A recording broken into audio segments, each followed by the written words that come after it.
We're gonna open this bird up. Spatch. Hi, everyone. It's a great way to get your anger out, by the way. Here's what enough people don't talk. No. Ready? I've got a turkey here, about 16 pounds. You see the pop-up thermometer, don't you? It pretty much stands out. It's like that pimple you got right before prom. Let me say this.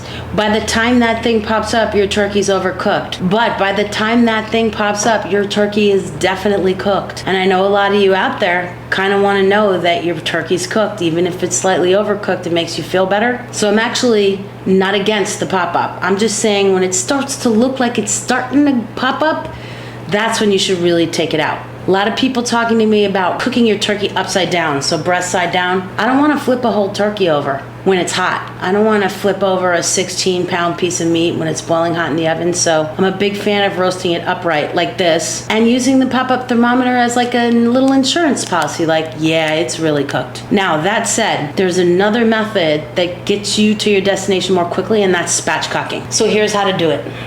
Now here we have Thomas, our new turkey friend. Everyone say hello to Thomas. We're gonna open this bird up. So first thing we're gonna do is take the wingtips off. Right here.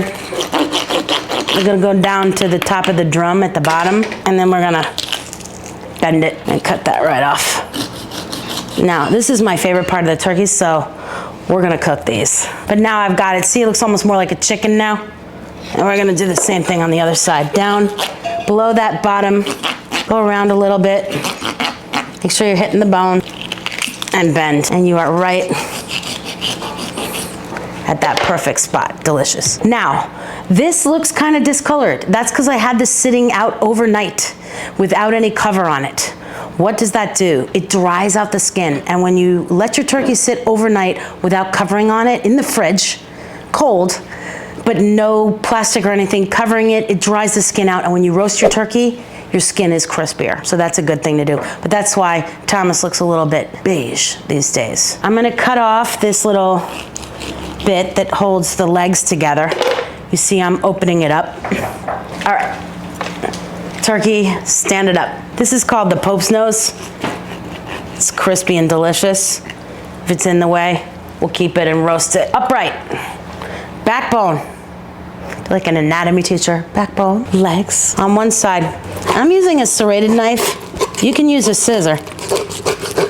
Just make sure your knife is sharp and it's a knife that's not too big and a knife you're comfortable with. And another thing, if your hand or the handle gets wet and it's slippery, stop and just make sure your hand and the knife stay dry. Even as another insurance policy, sometimes I'll hold the turkey with a towel so I have a good grip. And we just go straight down.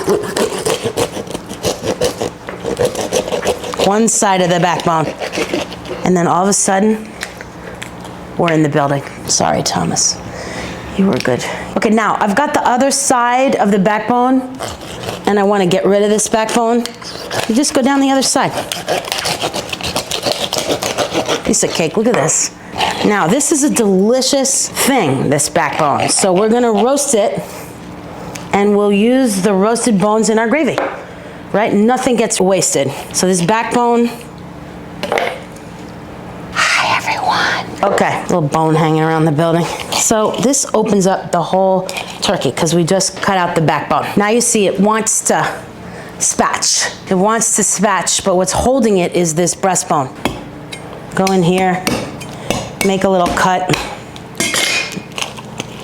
and gently press. Couple cuts just to kind of crack that breastplate.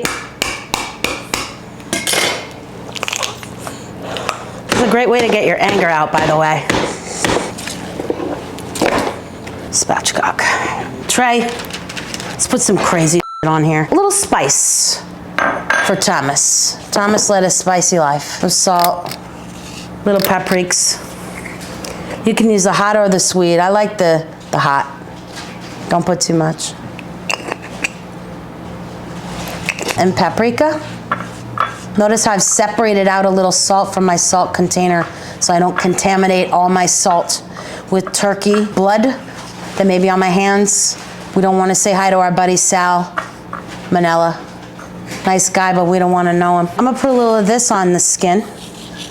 And things like paprika and cayenne, they also help the all-around tanning factor, right? Because they're colored, right? Cayenne, paprika, they're red, so they make the flesh look browner as it cooks. So nice little mix, salt and paprikas on there. And then some brown sugar, a little bit. Brown sugar on the outside. Not too much, it'll burn. Just a little bit. Now, here's what enough people don't talk about. Here's what enough people don't talk, no, here's what people don't talk about enough. This side. I've still got some paprika and salt. I'm gonna add to that some dried mustard, because this is delicious. And a little bit, if you can believe it, nutmeg. Just a little bit. You won't know it's there, but it just kind of wakes up the meat a little bit, like cinnamon would with lamb. And now we're gonna take that and season the whole underside. And this is really important, because this is the actual meat, right, that we're gonna cut into. And then we'll put some pepper over it. I'm gonna put a little oil down, just as a little insurance policy. All right, Thomas. Look at that. Paprika, all ready for his close-up, Thomas. Now this is what I love about spatchcocking. All of the meat is exposed to the oven air. Beautiful, right? Thomas, we're counting about 16 pounds of turkey. I say 8 minutes per pound. We're going in at 350 degrees, 16 pounds, 80, 48, 128, 2 hours and 8 minutes. We'll check Thomas around the 1 hour, 45 minute mark, 1 minute. Ready? All right, he's going in. Goodbye, Thomas, I love you. Good luck, bon voyage. 50-minute in, a Thomas update, about halfway to rare to medium rare for the turkey. Ever since I was a kid, my dad would boil the turkey necks in stock and leave it on the stove for like to add to gravy or whatever needed a little zhuzhing. It's a great way to enrich your chicken stock, and it comes with the turkey, so you may as well use it. And I leave this on the stove while I'm prepping my ingredients, and sometimes I'll use the boiled stock enriched with the neck, and then I'll add more stock and I'll do it again. Cool way to like fortify your stock for no extra money. Thomas update. Look at that. And the grease didn't spill over, but look how tan Thomas got on his strip. Look at all those juices for gravy. All right, so thermometer in the thickest part of the thigh, and I am at 163. I'm good with that. Now I'm just gonna let it rest. Spatchcocked and not spatchcocked, cooked, not cooked. But see the difference? See the difference in height? Here's the other thing I love about spatchcocked turkeys, is they are ready to go. I literally position the board where I want it. I'm gonna just cut this whole thigh gently off. Look at how easily this happens, right? Thigh, leg. Now, the thigh, we can just literally, and the leg. I feel like I'm at a Renaissance fair. Skin, nice and crispy, Thomas, the way we agreed. There are people in my family that will eat this like this, the whole thigh. That's the part you have to really make sure is cooked. Now I'll cut this off the bone, comes so easily, right? Cut this other piece off. So you can have whole thighs, pieces of thighs, the breast, most important part.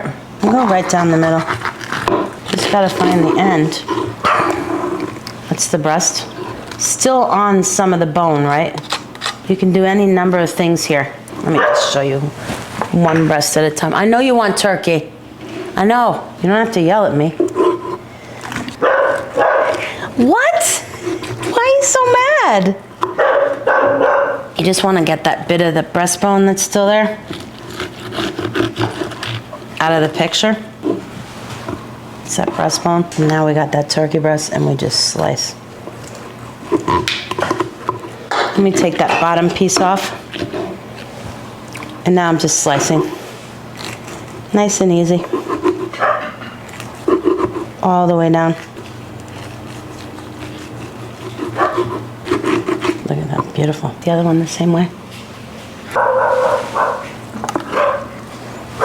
Pretty, right? Spatchcocked and cut. Ready to serve. Happy Thanksgiving. So this is obviously the spatchcocked turkey, the breast and the thighs and the leg, carrots glazed with honey and brown sugar, the baked mashed potatoes, homemade cranberry sauce, that quickie gravy from the spatchcock turkey. You know you got that cran, and then that mac and cheese. Happy holidays. 350 degrees, 2 hours and 8 minutes, spatchcocked and cut, ready to serve. Happy holidays.